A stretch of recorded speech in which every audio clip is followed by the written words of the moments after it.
Indiana Newsdesk is made possible in part by the following. Indiana University's Center for Applied Cybersecurity Research, presenting Security Matters with tips for improving online security in 3 minutes or less. And by WTIU members. Thank you. Coming up on Indiana Newsdesk. It's the law now in Indiana. If you're driving too slow in the fast lane, you could get a ticket. Imagine that you're driving down I-65 and you're going 70 miles an hour, which is the speed limit, and somebody comes up trying to do 90, and you're the one who's going to get the ticket? Details of the new law and how police say they'll enforce it coming up. And we go live to the Capitol, where our Statehouse reporter will break down all the new laws you need to know about. Plus, imagine the excitement. You finally find your dream home. It's perfect for your family, but after you move in, everyone starts getting sick. We're leading the country in methamphetamine busts, then we have to be leading the country and selling homes that are contaminated unknowingly to people. The contaminants can be toxic, and homebuyers are often blindsided because it's up to the meth user to disclose the problem. More on that just ahead. Plus, we have the latest news headlines from across the state right now on Indiana Newsdesk.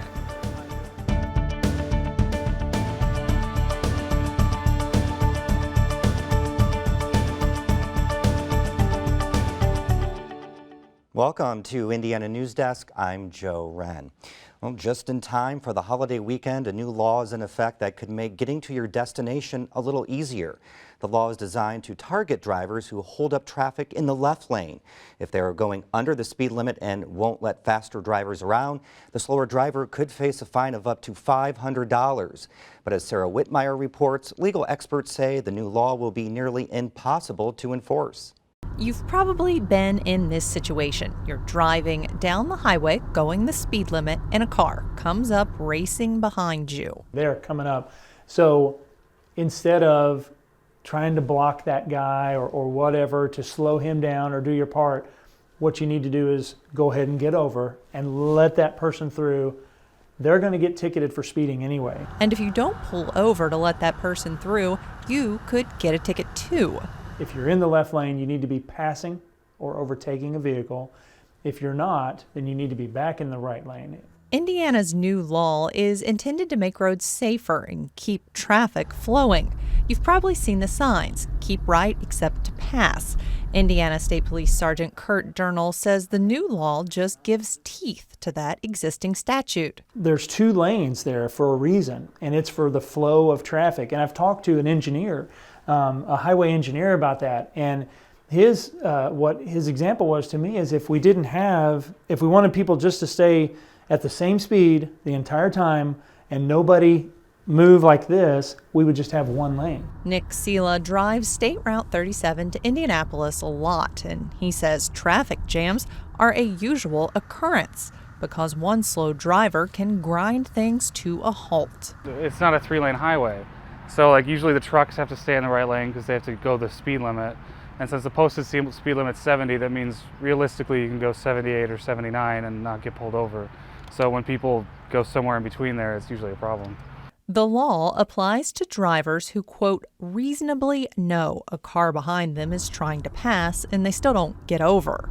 IU law professor Timothy Morrison says that phrase, reasonably know, could make it difficult for police to enforce the law. Well, maybe the person comes up behind and honks the horn and you flash your lights or turn around and gesture or something to that individual. Well, then you know that the person knows you're behind. But if there's no such action like that, you may not fall under the statute. State Senator Karen Talion calls the new law a solution in search of problems. It's almost impossible to figure out how this bill would be enforced. An officer happens to be sitting on the side of the road and sees the guy doing 90 behind you honking, and he's going to arrest the guy in the front. But Sergeant Kurt Durnall says it won't work like that. This left lane law is not about speed. It's not about speeding. Speeding is its own Indiana code. The person going 90 will still get a ticket for speeding. And if you knowingly try to stop him or hold him back by staying in the left lane, you would be committing a violation too. But that's not a violation police can observe from the side of the road. If an officer is sitting there with a radar gun and a whole bunch of vehicles are going by the highway and he's hitting the radar gun and he finds one that's going too fast, then at that moment in time, he can make that assessment. But this isn't like that, because you're not going to be able to tell that somebody's come up on behind somebody from a fixed point, because this is something that's going on down the highway. So police will have to be out patrolling and observe the slow driver over a period of time, maybe a mile or 2 or 3. Police won't enforce the law during bad weather when there's heavy traffic or when drivers are exiting to the left, paying tolls, or pulling over an emergency vehicle. Violators could face a hefty fine if they're stopped. Of course, officers can issue a warning, but they can also issue a citation for up to $500. The left lane law makes several other changes to motor vehicle law as well. It requires motorists to call 911 after a collision resulting in injury or death, and it raises the penalty for reckless driving resulting in bodily injury to a Class A misdemeanor. Many of the other 258 laws legislators passed this session went into effect this week. Our Statehouse reporter Brandon Smith joins us now to run through some of the most significant new laws.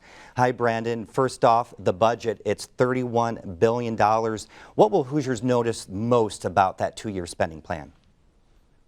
Well, Republicans touted as spending more money on education than any other state budget in history. Strictly speaking, that is true, but the increases in education spending really just essentially keep pace with inflation. Lawmakers also changed the school funding formula, meaning more money will be flowing to faster growing suburban schools and away from urban and rural schools that are shrinking. Now, road funding didn't really change much from the last state budget, though lawmakers did put aside $200 million for future projects.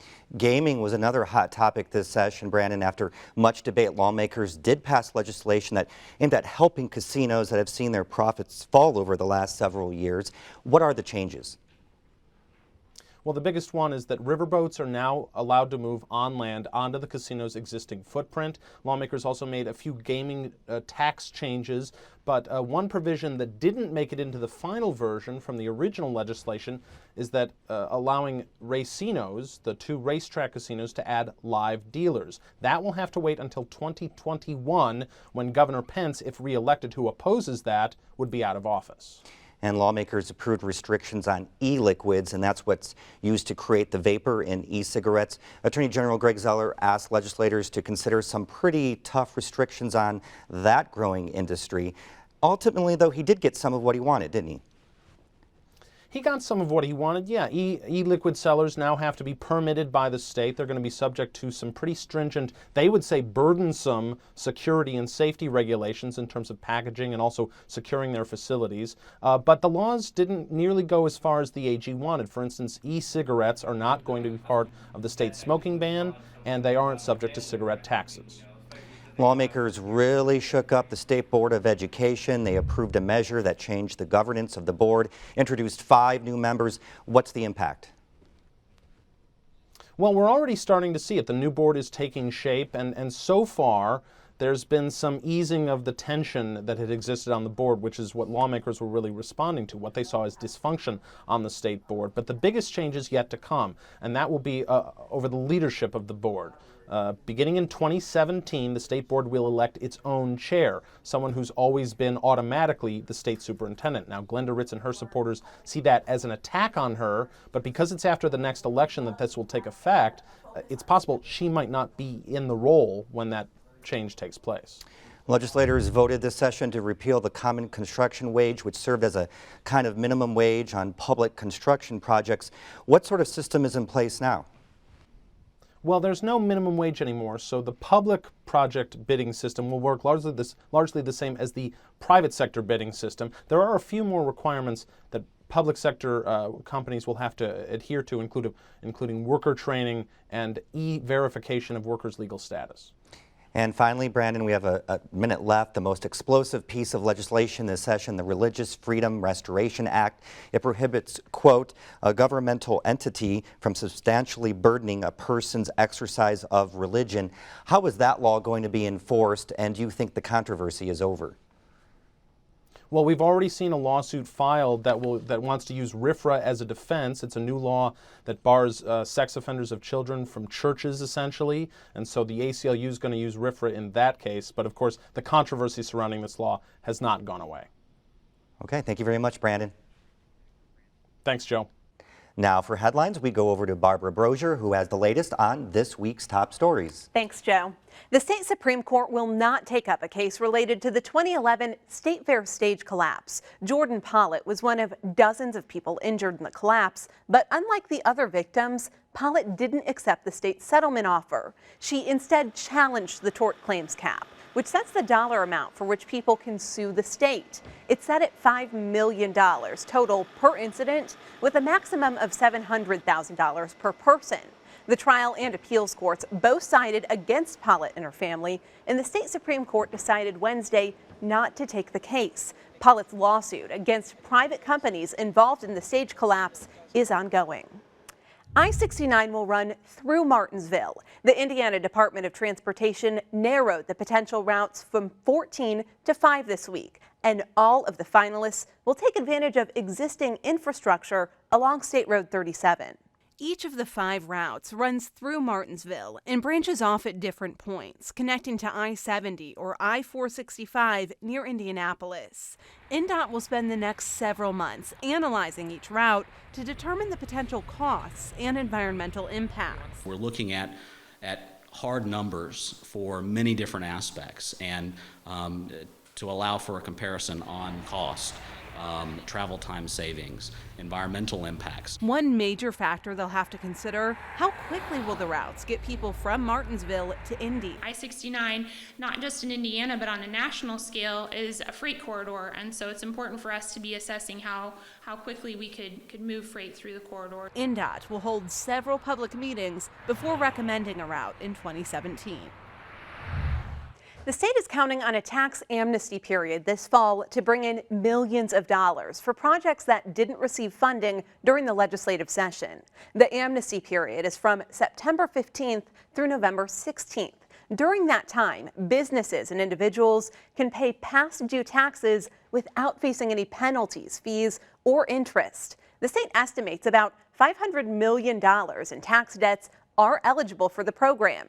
It needs to collect at least $84 million for the Governor's Regional Cities program and another $6 million for the Hoosier State Rail Line. The last time the state conducted an amnesty period in 2005, it collected $244 million in unpaid taxes. The state is continuing to fund the Hoosier State Line until the new operator takes over. Iowa Pacific Holdings was expected to begin operating the line Wednesday, but now officials aren't saying when that transition will happen. The line's future was in jeopardy because of funding issues and restrictive federal requirements. When Iowa Pacific does take over, the line will still continue to operate under the Amtrak banner. Recent rains and flooding are causing problems during one of the busiest times of the year for boaters to be out on the water. Debris is gathering just below the surface. Last weekend, there were 10 water rescues across the state. According to the Department of Natural Resources, that's way above average. State law requires boaters to have life jackets on board. DNR officials say it's especially important this time of year and under these conditions to wear them. A huge crowd celebrated its first service at the First Church of Cannabis this week in Indianapolis. As WTIU's Casey Kuhn reports, there was much talk and praise of the church's professed sacrament, but none of the real stuff in sight. The church's first service opened with a house band playing music with veiled or direct references to marijuana. More than 100 worshipers gathered in the sanctuary. An overflow crowd stood outside. Attendees provided testimonials about how cannabis had positively affected their life. We're one love. We're about living, laughing, and loving. Or came to express their displeasure at the service. They are hiding behind the word church so they can go in there and smoke marijuana. But when it came time to close the service with a sacramental smoking, there was nothing in sight. The First Church of Cannabis could present one of Indiana's first test cases for the state's Religious Freedom Restoration Act, or RFRA, which went into effect July 1st. Law enforcement made no arrests at this week's service, but the founder has said he may take the case to civil court, claiming law enforcement threats prevented churchgoers from acting on their sincerely held religious beliefs.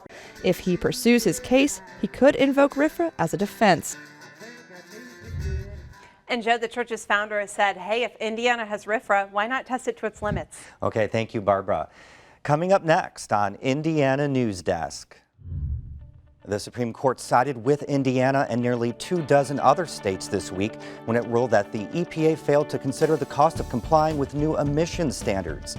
Ahead, what the court ruling means for Hoosiers. And imagine you move into your dream house and days later you and your family start getting sick. You learn your house is contaminated with meth and it's uninhabitable. Coming up, why thousands of Hoosiers find themselves in the same situation. These stories and more right here on Indiana Newsdesk. I can change the world with my own two hands, make it a better place with my own two hands. I'm gonna make it a brighter place with my own two hands. I'm gonna help the human race with my own two hands. I can hold you in my own two hands, and I can comfort you with my own two hands, with my own two hands.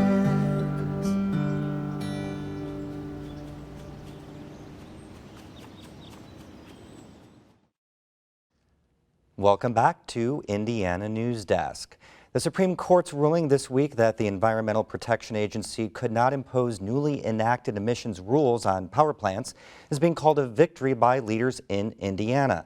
Indiana was one of 21 Republican-led states that challenged the standards, saying they were too costly. Joanna Shimmick from the Indiana University School of Public Health joins us now to talk about the court's decision and what the EPA energy policies could mean for Indiana. Thank you very much for being here today. My pleasure. The court ruled 5-4 against the EPA's emission standards, but the justices were saying that the EPA can't regulate the emissions. Can you explain that a little bit more? Well, the court ruled that the was not a cost-benefit analysis done. At the same time, they determined what regulations they were going to impose. So I'm not sure what I want to say. Well, you mentioned cost analysis. Right. What does that mean? Well, what the EPA did was look at the health benefits of reducing air pollution, particularly mercury and some of the other hazardous air pollutants that are released from coal-fired power plants. What they did not look at the same time is the cost that industry would incur to meet those new regulations. And so what the court said is that you should have done that concurrently and not later. In other words, set the standard and then said, okay, industry, figure out how you're going to do it. And so the difficulty becomes, what the argument was that we should have done it concurrently as opposed to setting the standard and then coming back and trying to figure out how industry was to comply with it. You know, Indiana has taken on the EPA regulations many times in recent years, arguing that the agency places these environmental standards above everything else. We talked with a mayor in Greencastle, and she said that these regulations will burden her city. It is a financial hardship, but we have no one that we can appeal to will say that, sorry, you're right, it is. And even though we know that this would be a good thing to do, we know it would just be something that you can't tackle at this point in time. But this ruling really doesn't affect small towns or cities that are also having a hard time with unfunded mandates, correct? Well, it affects mostly coal-fired power plants, and the issue is protecting health, which as a public health faculty member, I can't really say we don't want to protect public health, versus how much will it cost to save the public health. In other words, if it costs $100 to protect one, is that sufficient? Do we want to give up jobs in order to protect the public's health? Very interesting. Thank you very much for being here today. Appreciate it. Sure, my pleasure. Indiana has led the nation for the past 2 years in methamphetamine busts, and it's not just the people using the drug who are at risk. Reporter Barbara Brozier joins us now with more. Barbara, how is the state's high rate of meth impacting Hoosiers? Well, Joe, when meth is smoked or cooked, dozens of toxic chemicals are released into the air that cling to every surface. That means thousands of properties in the Hoosier state are contaminated, and many families don't think about that danger when buying a home. Playing catch in the living room of a rental house isn't exactly what Jennifer Nugent had planned for her family. She wanted to raise her kids somewhere with plenty of space to play, and for a while, she was. Back in 2013, Nugent and her husband bought their dream home in the small community of Mooresville. It sat on 2.5 acres in a peaceful neighborhood. It was blue and it had just a lot of potential for us to add on, and we really, really wanted that house. But shortly after they moved in, they started living a nightmare. Our kids, were just constantly, it seemed like, had the flu, and they were throwing up at least weekly. Nugent couldn't figure out what was causing their ongoing health problems until a neighbor spoke up, mentioning the previous homeowner referred to the bathroom as a smoke shop. That's when Nugent ordered a $50 meth test. The results were staggering. The first test indicated meth 3 times the legal limit. I was stunned. I couldn't believe that my kids were having to inhale this. The Mooresville home is one of thousands contaminated by meth in the state. Since 2007, state police have busted 11,000 meth labs. There is a public online database that lists all of those properties, but it only includes meth labs police know about. In order to be removed from the list, the properties must be cleaned by a state-approved qualified inspector, but that doesn't always happen. If you look at the numbers of properties versus the numbers that have been properly cleared by a qualified inspector, you're talking an 8,000 to 9,000 house difference, and I don't believe that all of those are sitting empty. Legislators passed a law last year that aims to protect families from unknowingly buying a meth home. Just like checking a box to indicate whether a property has lead paint or asbestos, homeowners must disclose whether the property is contaminated by meth. But the law depends on the honesty of the seller. Now I field a lot of calls from realtors wanting to know if a property has been cleaned or cleared because people aren't wanting to tell the truth.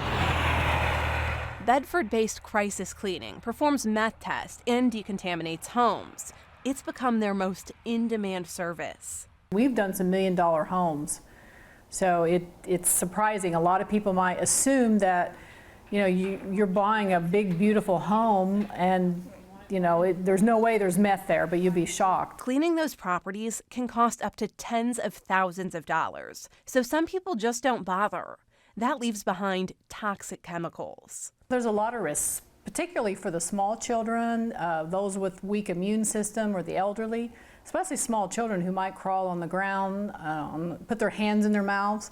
There can be rashes, there can be headaches, there can be vomiting. That's why Nugent moved her family into this rental home, even after having the Mooresville house decontaminated. It devastated me to know that we put them in that home.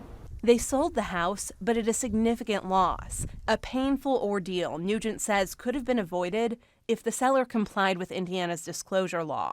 You're relying on a criminal to disclose his criminal acts to a buyer and lose the sale, and so I don't think that's enough. She wants Indiana to strengthen its laws and require meth tests be performed on all properties that are up for sale.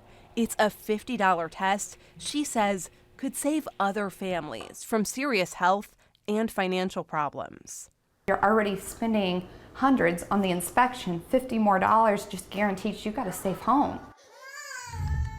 The Nugent family is taking legal action against the former homeowner and the realtor. The realtor happens to be that previous homeowner's mother, Joe. Very interesting. Thank you, Barbara. Fireworks are already lighting up the night sky in some neighborhoods. There are planned displays tonight and tomorrow across the state. If you plan on setting off your own fireworks, here are the rules. You can set off fireworks between 9 a.m. and midnight on July 4th. It's 9 until 11 on all other days. You have to be 18 to buy fireworks, and someone who is at least 18 has to be present when fireworks are being set off. You can only set off fireworks on your property, on the property of someone who gave you permission, or on a place specifically designated by the state fire marshal. On our website at WTIUnews.org, you can find a complete list of 4th of July activities in your area. That's the end of this program, but our work continues online as we cover the news throughout the week at WTIUnews.org. Have a great weekend.